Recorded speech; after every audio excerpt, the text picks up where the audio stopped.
Hi guys, Colleen here. Welcome to my channel. I wanted to hop on here and update you on Kirsten.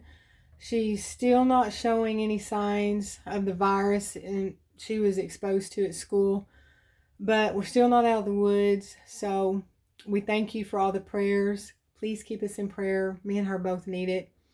I've got my video focused on this little sign she gave me 2 months ago. It says, "I'm not bossy, I just have better ideas." I wonder what that little stinker's trying to tell me. But anyway, I wanted to tell you about a little medical journey I've been on, hopefully to help others down the road. So, about 3 years ago, I started having symptoms I thought were allergies, and it was bad enough finally that I went into the doctor. And the symptoms I was giving him, he says, "Well, it doesn't sound like allergies. It sounds like you might be having thyroid trouble. So, we're going to do some blood work on you." So he did, and we got the results back, and no signs of thyroid trouble. So months would pass before I'd have another bout of symptoms. And so I'd go back in because, like I said, I'd be just miserable enough to go in and have it checked out and see if they could help me get rid of the symptoms. And again, the doctor did blood work and no sign of thyroid trouble. So about the next 2 years, that's what I was doing, just occasionally going into the doctor. And I tried the over counter allergy medications and stuff, and it would help for a little bit. And then I would just get sick again. So, fast forwarding to this past March of this year, we had had a lot of rain and sunshine, and I usually don't mow in March, but the front yard looked so bad. I thought I'm just going to go ahead and mow early this year. So I did. And when I got finished, I just felt so exhausted and my throat was sore and it felt like that I had a stopped up nose and I just didn't feel good. I felt lethargic and I thought it's got to be allergies because I just mowed the yard and I'm having symptoms of allergies. So I probably waited about another 3 weeks and it just wouldn't let go. So I went back into the doctor's office and I couldn't see the doctor this time. I got the nurse practitioner. And so she did the same thing. She looked at my medical chart and she goes, "I'm kind of in agreement with your doctor. I don't think this is allergies. I think it's thyroid issues. So we're going to do some blood work." And I said, "Okay." So she did the blood work, and yeah, it came back negative. And she had put me on 3 rounds of antibiotics because that's how bad I was feeling at this point, and 1 round of steroids. And so nothing was working. And so by this time, I had just kind of given up. I thought, they don't think it's allergies and the thyroid's coming up, okay. My blood work is fine on other things they were testing for, and I thought I just don't know what else to do. So one weekend me and Mike decided to go arrowhead hunting on some land that a friend has, and while we were up there she came out to talk to us and she kept staring at my neck like a lot of people did. And I did notice that on at the base of my neck, up the left side was really swollen, and then partially swollen on the right side. Um, and after we left, she called Mike and she started talking to him. She goes, "I didn't want to hurt her feelings, so I didn't say anything in front of her. But my sister has thyroid issues, and her neck looks like that when her thyroid's acting up." So I was in the doctor's office within 2 days.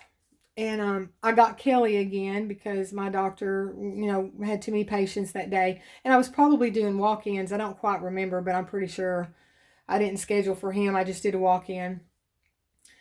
And so she told me, she said, "Look, we're going to do one more blood test, but I'm going to go a step further."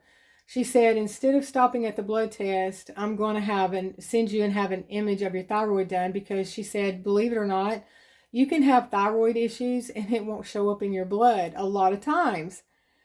And I was thinking, you got to be kidding me. Why didn't y'all do this like over 2 years ago? So I told her that would be fine. And again, the blood work came up negative, and I did get in to see the person who does the, I don't know if it's called an ultrasound or whatever, but excuse me. But they did the imaging on my thyroid, and sure enough, I've got a growth on my thyroid. And I probably would have not found out for a lot longer if it hadn't been for our friend. So when I got home from the office that day, I started doing some research, and come to find out, there is a lot of people that go in to see the doctor and get tested for thyroid issues and stay sick literally for years because the doctor doesn't go past the blood test. And it makes me wonder, when the doctors know this, that it doesn't show up a lot in your blood test, that they wouldn't take it a step further. That just, I just couldn't understand that. So I do have an appointment December the 1st to go in and see the thyroid specialist. And excuse me, y'all, this is what happens. My throat feels like it's just clogging up all the time. I apologize for clearing my throat so much. And the reason I wanted to do this video is two reasons: to ask for prayer. So many of our churches are closed, and we're not in contact with a lot of people right now. And my family does pray, but I like to reach out to you guys and have y'all pray. And also, if I can be of help to somebody else to make them aware of this problem, because I wasn't aware of it. And I didn't know to do any research, because they kept saying, well, it's not your thyroid. We don't think it's allergies. And I just wasn't getting anywhere. So it doesn't matter what health issue you have. If you think that the doctors, or you do research and you don't think they've done enough testing, by all means, go back and ask for more testing. Because if I had known, I would have done that. So, our health is so important to us, and we have to be proactive. I just can't imagine a doctor not following through when they kept saying, we think it's your thyroid, and not taking that extra step, guys. I just don't understand that. So I wanted to give you the update on Kirsten and tell you what I went through with this thyroid issue, and that it is actually a thyroid issue. They just weren't testing me enough to get to the bottom of the issue. So you guys be proactive, stay safe. I was up till about 4 o'clock this morning. I had a lot of, I don't know, it was just body pain and sore throat. I had a really good 2 days, and I got caught up on some stuff. I had my energy back. So I do at least get some days where I'm feeling pretty good. So I'm thankful for that. So guys, keep us in prayer, and we will be praying for you guys. And I will be talking to you again soon and giving you some updates. So I'll talk to y'all later. Bye for now.